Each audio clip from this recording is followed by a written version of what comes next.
আমার প্রিয় মা ও বোন, এবার আপনাদের উদ্দেশ্যে আমি কোরআন এবং হাদিসের আলোকে 11টি বিশেষ নাসিহা পেশ করতে চাই, যেগুলো আপনাদের জীবনকে আলোকিত করবে, দুনিয়াতে আপনাদেরকে মর্যাদার আসনে আসীন করবে, আর আখিরাতে আল্লাহ তাআলার কাছে আপনারা প্রিয় বান্দী হিসাবে উপস্থাপিত হবেন। আল্লাহর কাছে আল্লাহর প্রিয় বান্দী হিসাবে উপস্থাপিত হয়ে জান্নাত লাভ করতে পারবেন। এরকম 11টি পরামর্শ বা নাসিহা আপনাদের প্রতি আমার। নাম্বার 1, কোরআন এবং হাদিসের জ্ঞান অর্জন করা। এটা সকল পুরুষ এবং নারী সকলের জন্য ফরজ। কোরআন এবং হাদিসের জ্ঞান অর্জন করা আমাদের জন্য ফরজ। আমরা অনেকেই আছি যারা ইসলামের ফরজ বিধিবিধানগুলো জানি না। আমাদের যেগুলো অবশ্য কর্তব্য সেগুলো আমরা অনেকে জানি না, শুধু নামে মুসলমান। গতানুগতিক কিছু কাজ করি, হাতে গোনা কিছু ইসলামের নামে কাজ করি, বাস মনে করেছি আমি মুসলমান হয়েছি। আপনাকে ঈমান সম্পর্কে জানতে হবে। আপনার ঈমান কিভাবে আনতে হবে, কি কোন কোন বিষয়ের প্রতি বিশ্বাস থাকতে হবে, কি বিশ্বাস থাকতে হবে, আল্লাহ সম্পর্কে বিশ্বাস থাকতে হবে। ঈমান সম্পর্কে অনেক ভুল ধারণা আমাদের আছে। আমরা আল্লাহ সম্পর্কে বিস্তারিত জানি না, আখিরাত সম্পর্কে জানি না, নবী রাসূল সম্পর্কে জানি না। এগুলো সম্পর্কে সঠিক জ্ঞান অর্জন করতে হবে। 5 ওয়াক্ত নামাজ এর বিধিবিধানগুলো, কখন কোনটা পড়তে হয়, ওয়াক্ত কখন থাকে কখন যায়, অনেক মহিলা আছেন জানেন না, অনেক নারীরা আছেন, অনেক পুরুষরা আছেন জানেন না। তো এগুলো জানতে হবে। ইসলামকে জানাটা অনেক গুরুত্বপূর্ণ। আর জানার জন্য কোরআনে কারীম বুঝে পড়বেন, হাদিস বুঝে পড়বেন, মাসলা মাসাইলের বই পুস্তক বুঝে পড়বেন ওলামাদের তত্ত্বাবধানে থেকে, এবং কোরআন এবং হাদিস শেখার যত ভালো আয়োজন উদ্যোগ আছে সেগুলোতে শামিল হবেন, জ্ঞান অর্জন করবেন। এটা ইসলামের গুরুত্বপূর্ণ একটা ব্যাপার।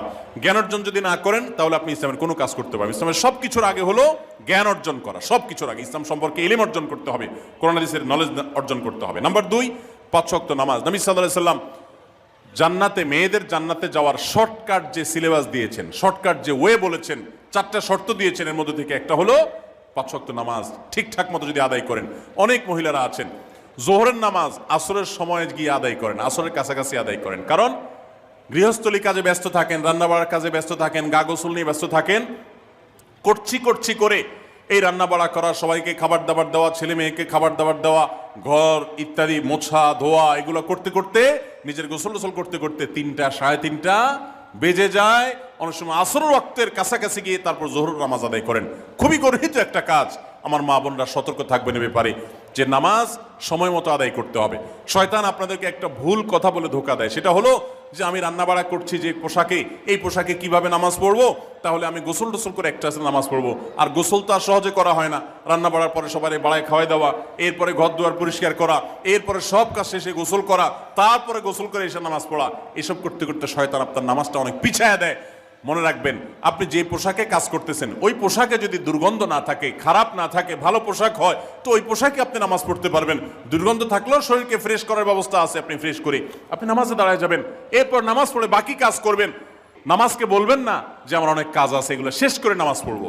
শয়তান আমাদেরকে ধোঁকা দেয়। এই জন্য মা বোনরা 5 ওয়াক্ত নামাজ সময় মতো আদায় করবেন, ঠিকঠাক মতো আদায় করবেন।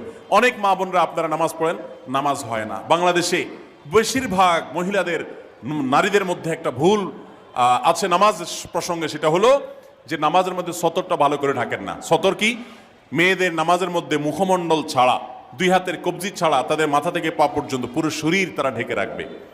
আজকাল নামাজের ওড়না পাওয়া যায়, এই ওড়নাগুলো পরলে এই মুখমণ্ডল ছাড়া 2 হাত এক সহকারে ঢাকা থাকে, এভাবে ঢেকে রাখতে হবে।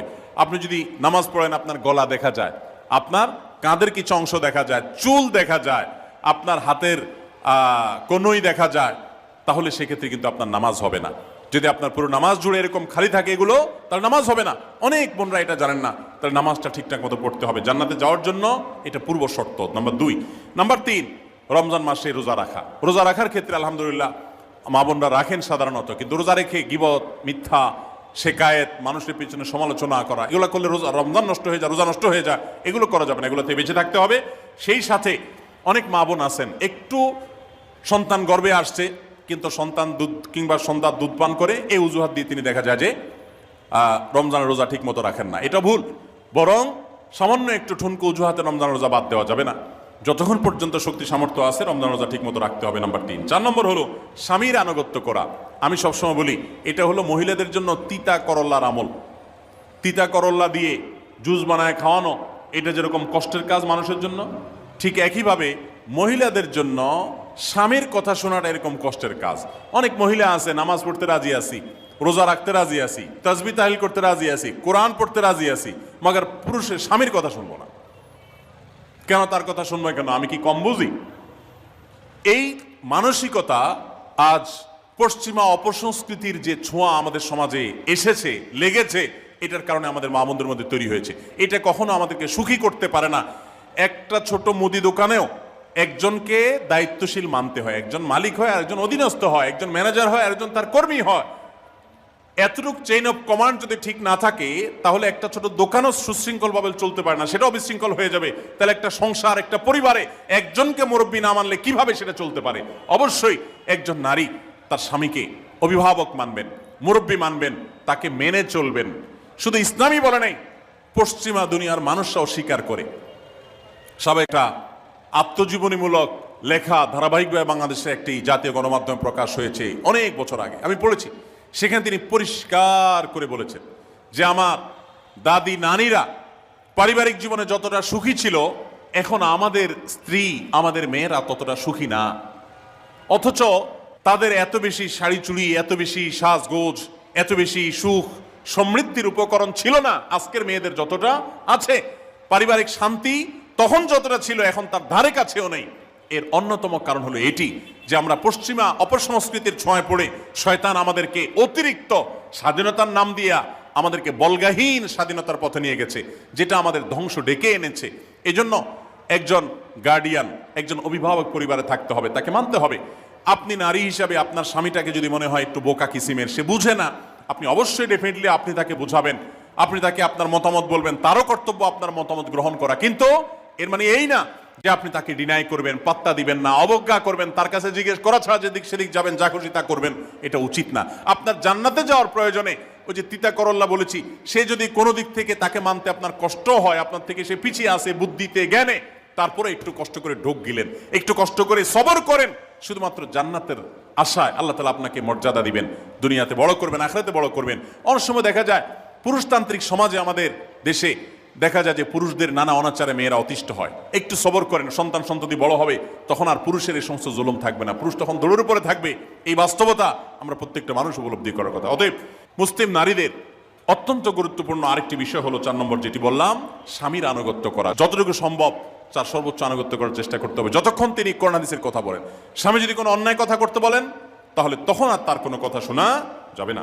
নাম্বার 5, একজন মুসলিম নারীর জন্য তার ইজ্জতের হেফাজত অত্যন্ত গুরুত্বপূর্ণ ব্যাপার। এমন একটা সমাজে আমরা বসবাস করতেছি, পাঠ্য বইয়ে শিক্ষার নামে আমাদের সন্তানদের চরিত্র নষ্ট করে দেওয়া হচ্ছে, বিবাহ বহির্ভূত সম্পর্ক করতে তাদেরকে উস্কানি দেওয়া হচ্ছে, শিক্ষার নামে কুশিক্ষা দেওয়া হচ্ছে, যার কারণে আমার সন্তান নষ্ট হয়ে যাচ্ছে।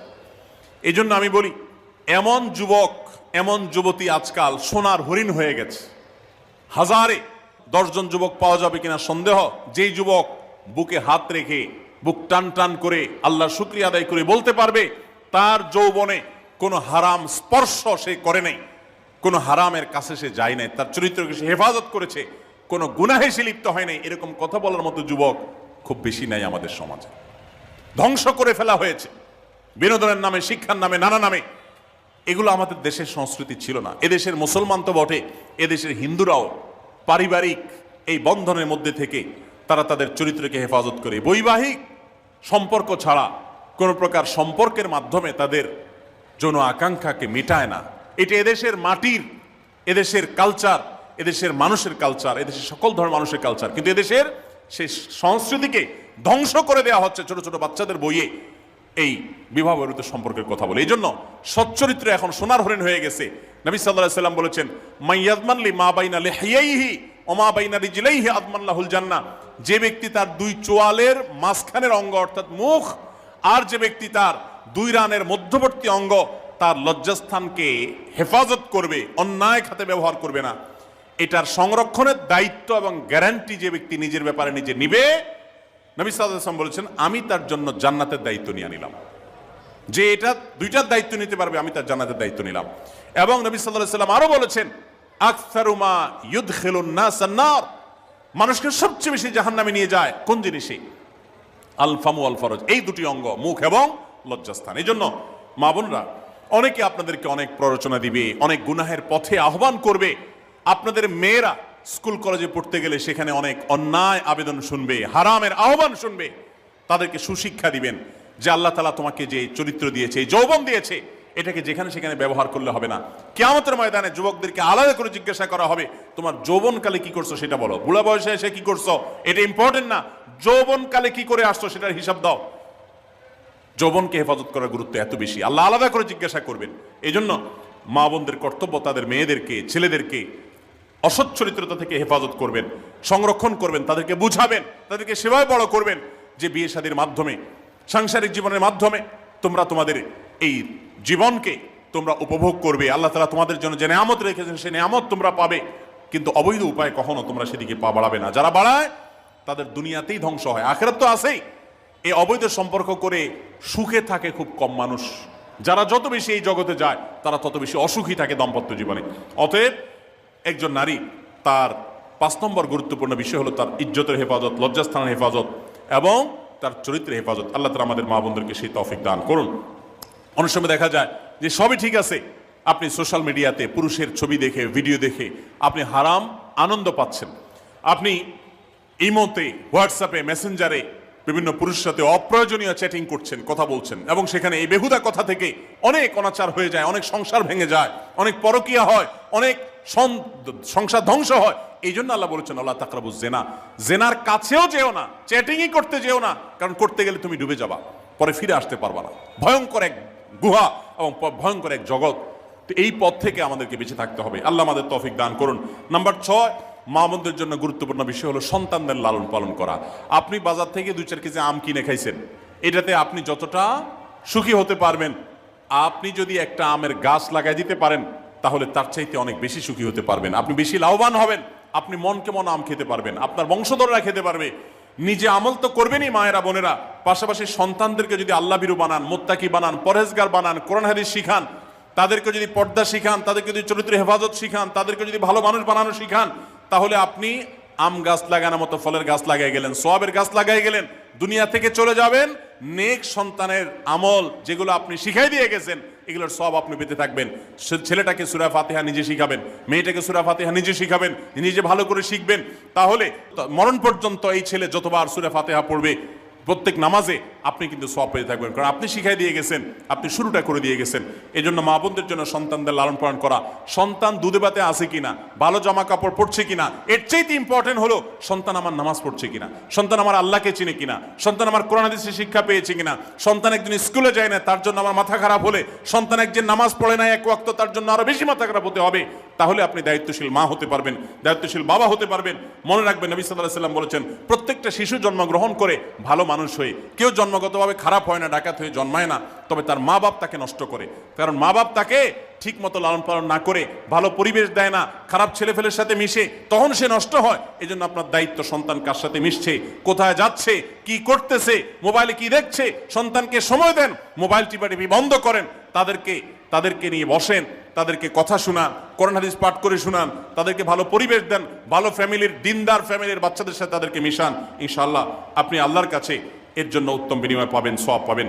নাম্বার 7, মা বোনরা বিশেষ করে আপনাদের জন্য গুরুত্বপূর্ণ হলো কৃতজ্ঞতা আদায় করবেন। পুরুষদের জন্য গুরুত্বপূর্ণ, কিন্তু মা বোনদের জন্য বিশেষ গুরুত্বপূর্ণ এই জন্য যে নবী সাল্লাল্লাহু আলাইহি ওয়াসাল্লাম বলেছেন, তিনি জাহান্নামে নারীদেরকে যে দেখেছেন, তাকে যে দেখানো হয়েছে মেরাজে, যে প্রচুর সংখ্যক নারীরা জাহান্নামে, এর অন্যতম একটা কারণ ছিল নেয়ামতের নাশকরি করা। পুরুষদের মধ্যেও নাশকরির কারণে বহু পুরুষ জাহান্নামে যাবে।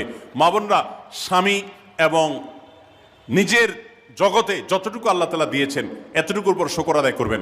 আপনার স্বামী মানুষটা হয়তো মুখটা খারাপ, কিন্তু তার শরীরটা ভালো আছে, সে আপনাকে উপার্জন করে এনে খাওয়ায়। অনেক মহিলা আছে তার স্বামী হয়তো অ্যাক্সিডেন্ট করে পঙ্গু হয়ে গেছে, সে হয়তো বিছানা শুয়ে বাকি জীবন কাটিয়েছে, তার কষ্টের কোনো শেষ নাই। আপনার স্বামী